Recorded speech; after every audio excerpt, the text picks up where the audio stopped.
Hello, it's Sarah from the Euclid Public Library. I'm coming to you today with some book recommendations. I know that school's either just finished or just about out for everyone, and I thought I'd give you some ideas of books you might want to read yourself for fun over the summer. These are all books I myself have read and really enjoyed, so I'm going to talk a little bit about what I liked about them and give you just a brief idea of what they're about. The first book is Airheads by Meg Cabot. Have you ever wondered what it would be like to wake up one day and suddenly be a celebrity? Em Watts finds out firsthand when, after a freak accident, she wakes up in the hospital to find that she has ended up in the body of famous model Nikki Howard. Now she has to sort out a new reality where everyone wants her to be someone she's not, and she also has the added complication that her longtime best friend and secret crush is suddenly very interested in her new body. I found this book really a kind of fun concept that I think a lot of people have thought about, but it's the first time I've ever seen a story where they really dive into firsthand what that weird experience would be like. Has the sort of added level of humor that Em is a person who has never shown any interest in celebrity culture, barely knows who this famous person she suddenly looks like even is or what she's famous for, and she's having to suddenly navigate needing to know all about this world that she's suddenly thrust into, and that actually helps her become closer with her younger sister, who is very into the celebrity culture. So I had fun. I liked the characters in this book, and it's actually one of a couple of the books I have here are old favorites that I grew up reading, and this is a great author who I've yet to read a book by Meg Cabot I didn't like, and I found this one in particular very interesting. This next book is another one that I read when I was younger and absolutely loved. I didn't read it just once, I actually reread it a couple times. This is the Maximum Ride series by James Patterson.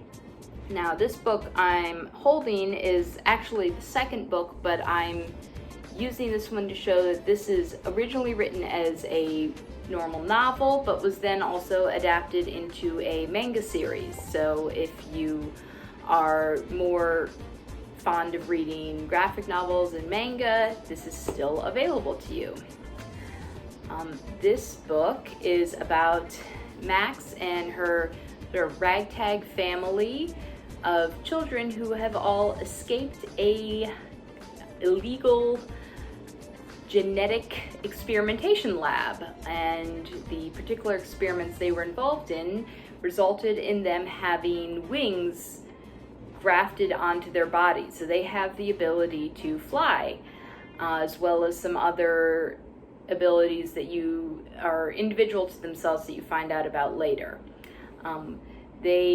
After escaping the lab, they set up in a home which they think is safe, but in about 3 pages into the book, they find out that it is not as safe as they thought it was. And one of the younger children who make up this little family get captured, and the whole group kind of gets thrust into this chaotic, high-packed adventure where they don't know who they can trust, and they're trying to find out how they ended up getting put into this experimentation lab to begin with, see if they can learn about the families that they were born into before all this started, and just get some answers on who they are, what their various powers are, as well as just dealing with being normal teenagers and all the fun that happens with that. I think I love this series so much. It's action-packed, it's fast-paced, the characters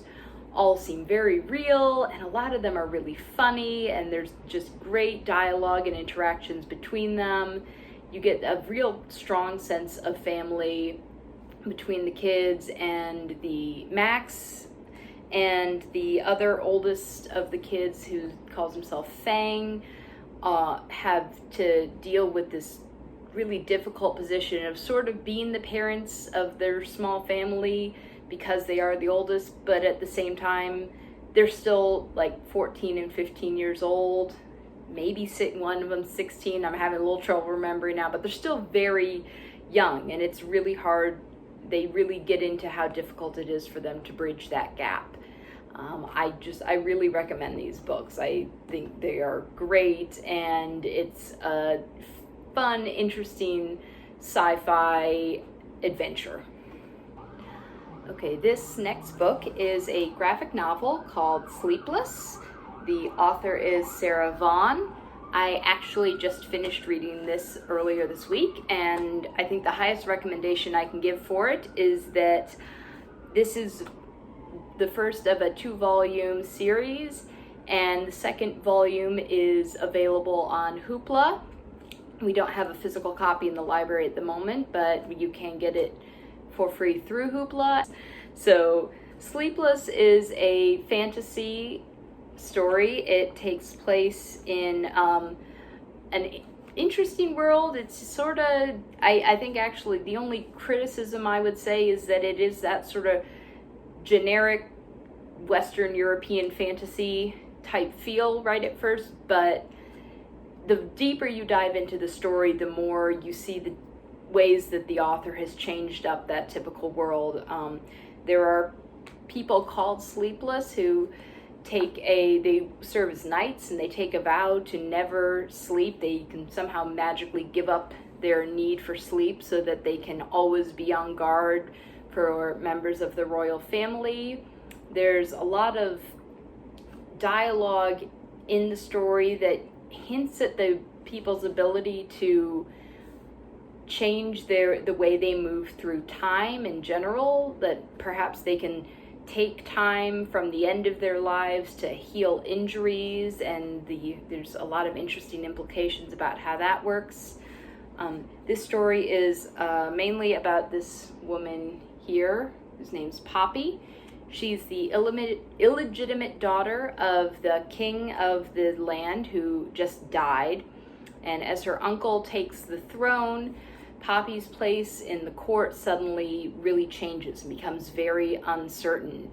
And so she's already having to navigate the difficulty of trying to figure out the new way she fits into the royal court. And then everything suddenly becomes incredibly dangerous when assassins start coming after her. And she has to figure out who's sending assassins after her and why. So you get all the good courtly intrigue from sort of medieval period stories, but there's a bit of magical elements thrown in, and I just really love this. The story's interesting, and I also find the illustrations are just gorgeous. The artist who does this is particularly talented at drawing faces.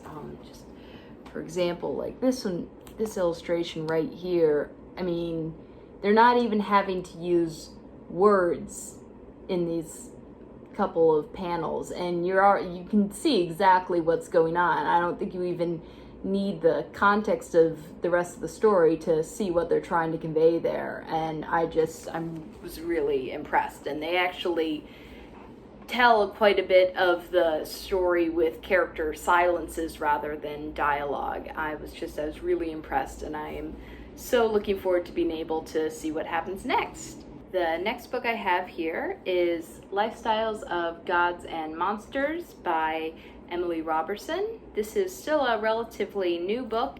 This is a modern retelling of the Greek myth of Theseus and the Minotaur.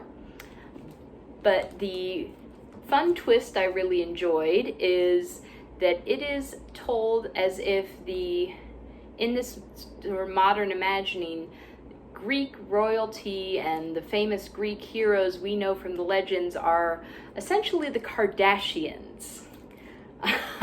They are all celebrities, and they live lives that are pretty much constantly on film. They are followed around by camera crews, and they come up with plot lines. Instead of just living their life every day, they have to think of every angle of how's this gonna look on camera, how does this fit into the overall narrative and plot line that we've come up with ourselves.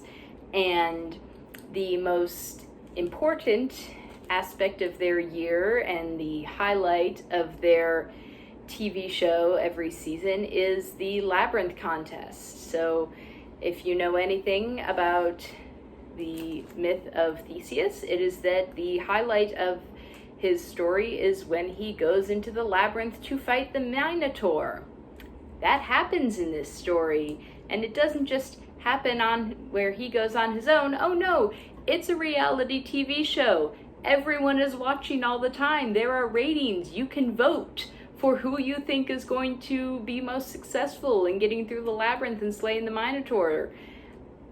It's crazy. I loved it so much. It's such a really interesting reimagining of this. I mean, even just the cover, I just saw this on the shelf, and I saw this, classical style statue of this girl in a toga with a cell phone. That's some really good cover art. It worked. It caught my eye. I had a lot of fun with it. I thought Airheads is a fun person to follow. She has a fun voice telling the story, and it just takes this old tale into some very new and interesting directions. Our next book, this is a hefty one, is called The Diviners by Libba Bray. I have read a couple books by Libba Bray. I think she's more well known for her Great and Terrible Beauty series, which I also really liked. So for this, I'm going to read the inside summary because I think it does an even better job than I do. Do you believe there are ghosts and demons and diviners among us? Evie O'Neill has been exiled from her boring old hometown and shipped off to the bustling streets of New York City, and she is positively ecstatic. It's 1926, and New York is filled with speakeasies, Ziegfeld girls, and rakish pickpockets. The only catch is that she has to live with her Uncle Will and his unhealthy obsession with the occult.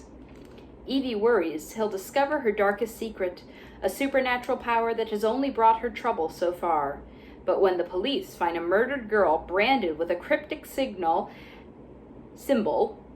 and Will is called to the scene, Evie realizes her gift could help catch a serial killer.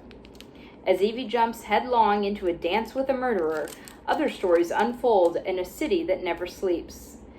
A young man named Memphis is caught between two worlds. A chorus girl named Theta is running from her past. A student named Jericho hides a shocking secret. And unknown to all, something dark and evil has awakened. So, this is a really fun story. You have, first off, this fantastic setting of 1920s New York, which is just a fun, interesting place to have a story take place to begin with. You throw in a little bit of the occult and the supernatural, and then you have this really creepy murder mystery going on. I mean, this is one I couldn't read this book directly before bed because when I got to chapters that had to do with the murderer, because it's just that right side of sort of a little too scary, at least for me. I had a lot of fun with it. It reminded me a lot of the Jack the Ripper case, including how the press kind of adds to the power of the killer and the sort of almost supernatural evil aspect of him. But I had a lot of fun with this. I believe, the way the book ended, it's pretty clear that Libba Bray is intending to make this a series. She possibly already has published another one, but I had a lot of fun with it. So, and if nothing else, you read it, you're going to come out of it with a lot of fun 1920s slang that you can try to bring into your everyday conversation. There's some really fun dialogue too. So I have the last book here. This is Dark and Deepest Red by Anna Marie McLemore. This is a piece of historical fiction with a little bit of the fantastical thrown in, but it is directly based on a real and fascinating piece of history that is just a really interesting one to write about. It is based on what was called the Dancing Plague of 1518, which was an event where a whole population in France started dancing, and no one knew why they were dancing, and no one knew how to make them stop. Many of them danced to the point where they danced themselves to death. And the ones who didn't die would be dancing to when their feet would start bleeding and the blood was seeping out of their shoes, and they would keep going. Nothing could make them stop. And to this day, historians still aren't entirely sure what caused the dancing and what exactly it was that made it eventually end. But this story it's told from a couple different perspectives. There are two characters who live in the modern day, and they are both sort of live in a small town that is a type of place everyone sort of knows your business, and you really don't want to stand out too much. And they both are from minority communities. One of them is Roma, and the other one is her family's Hispanic, and so they are trying to sort of suppress their cultural identity and their family identity that makes them different in order to fit in better in the town and sort of have a bit of the power and security that comes from fitting in better. But events happen that they have to really dive into that cultural and family identity by looking into their past and how their ancestors were related to the Dancing Plague. And the other perspective in the book is a young woman growing up in France during the 1500s and the role she ends up playing in the Dancing Plague. I think this is a fascinating book to begin with. Some of the things that drew me to it in particular, first off, pretty much every main character in the story is either a person of color, LGBTQ, or both, which is amazing. That's something you don't see in a lot of books. And the other thing that I found really interesting is this book really deeply explores the Roma culture, which is a minority population to begin with, and also one that in the past has not been represented very much in books, and when it is represented, it tends to be represented inaccurately and not very complimentary. I think this book does a great job. The author did a ton of research, and I found myself learning more about this culture from this book than I think I have from anything else in my life. And there was a lot of details she included that I found interesting enough. I'd be putting down the book to go on a little Wikipedia black hole search to find some more information, because I just wanted to know more to be able to further understand these character stories. So I really enjoyed this one. This is the one book that, from what I saw, I don't think there is any online version available, but we do have a copy at the library. This one is currently, actually, other recommendation for this, my mother has ended up taking this book. I had it here at home to film this video, and I had it out on the table, and she picked it up and started reading it because it looked so interesting. So you will have to wait for her to finish if you want to check this one out, but it is a good enough book that it can be picked up and have someone read a couple pages, and then they will refuse to give it back. So I really hope that one of these books caught your interest, and if you are looking for any more recommendations, I work most days and I'm happy to try to help you find something, but hopefully one of these will find a new reader. Anyways, I hope you have a good day and a good start to your summer break.